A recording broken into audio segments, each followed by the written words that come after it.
广东人下雨天最害怕的是下大雨了，为什么不关窗啊？怕什么呀？都没打进来啊！不是怕雨啊，而是啥呀？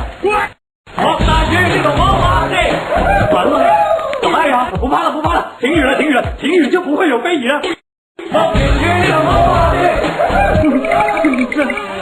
不慌，蚊子永居关键，我想一等会。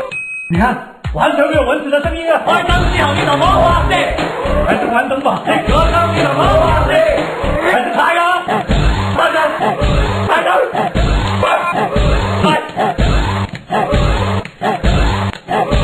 哎，你别搞了，喂，让他上来，别人。搞定呀，还是得靠你，我就看看以后谁还敢来我们家。哎，希望你哋一住。